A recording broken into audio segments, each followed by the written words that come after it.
Happy 18th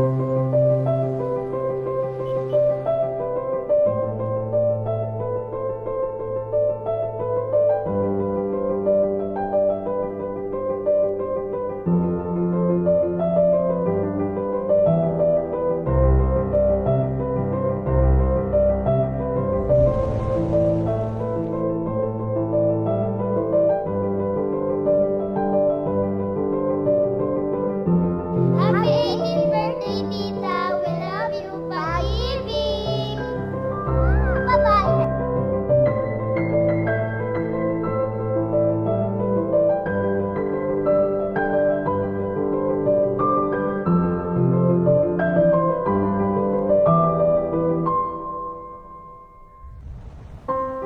Hello ate, happy 18th birthday. Sana maging masaya ka. And today's your special day. And sana wag mo na akong malditahan. And yun lang. Again, happy birthday. I love you.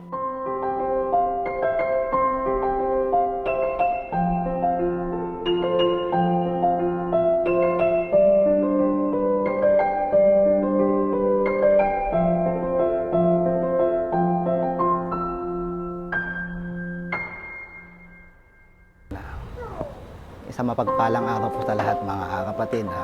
Binabati ko nga pala ang aking kapatid na nag-iisang babae sa amin na kapatid ko, Rapunzel, happy birthday sa iyo. Kailangan po natin dito. Nandito po tayo lahat. Nandito po tayo lahat para magtipon-tipon. Unang-una, magpasalamat tayo sa kapatid natin na nasa ibang bansa. Shoutout pala sa iyo at Junjun. Tol Junjun, saludo ako sa iyo. Pagpatuloy mo lang lahat ng mga ginagawa mong kabutihan sa mga kapatid natin, din sa mga tungkulin mo.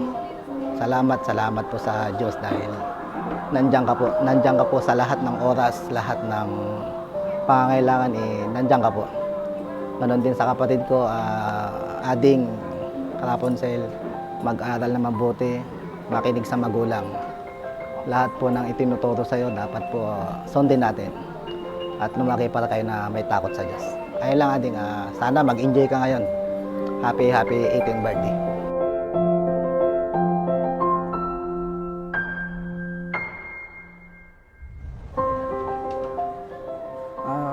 Unang-una po, salamat po sa mabuting pagkakataon at ipagpatuloy po natin itong okasyon po ng ating kapatid na aking nag-iisa naming babae.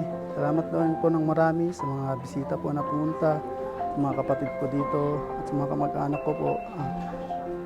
Salamat po ng marami din po sa aking kapatid. Nandiyan po siya palagi para alalayan po ang aking kapatid.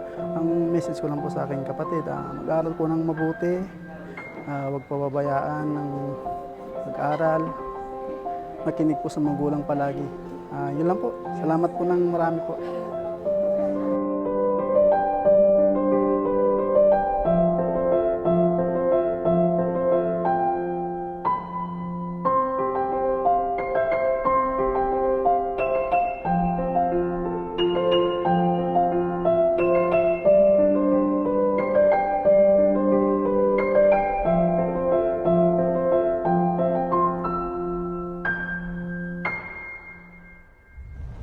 Alam mo ba ate, naalala ko sabi ni Papa nung maliit ka. Sana buhay pa siya kapag naglibo ka na. Ayun, sa awa ng Diyos, dyan kayo ngayon. Malakas pa si Papa at si Mama. Pero awa ng Diyos, magkakasama na kayo dyan. Ako naman ang pumalit dito sa ibang bansa. Sarap sa pakiramdam ate na makita ka paano ka nag-grow mula pagkabata mo hanggang sa pagtanda. Hindi mo naalis yung pagiging sweet mo sa akin. Loobin ng Diyos, babawi ako. Loobin ng Diyos, magkakasama-sama rin tayo. Sama sila mama, sila papa, mga kapatid natin. Lagi kong bilin, ate, magpakaligaya ka sa paglilingkod sa Diyos. Sa Diyos una tayo lumapit. Unahin natin ang Diyos sa lahat ng bagay.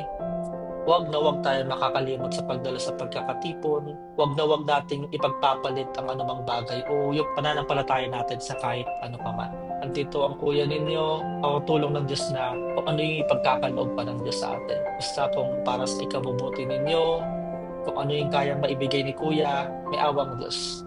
Kaya ano yung makakaya ko, awat tulong ng Diyos bibigay ko. Kagaya nga ng bilig ko sa inyo, pag nakapagtapos kayo ng pag-aaral, gusto ko matulungan natin sila mama, matulungan natin yung estado ng buhay natin. Ayan, paunti-unti, sinisimulan ko na makakaraos tayo. Iparamdam niyo yung pagmamahalan din sa bahay, masaya kayo, masaya rin ako dito.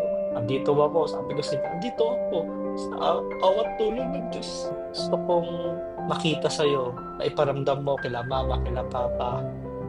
Kasi, di ba, yun naman nasabi sa Biblia, igalang mo ang iyong ama't ina sa unang utos na may pangako.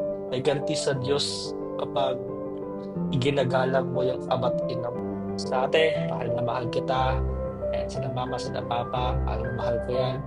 Mga kapatid natin.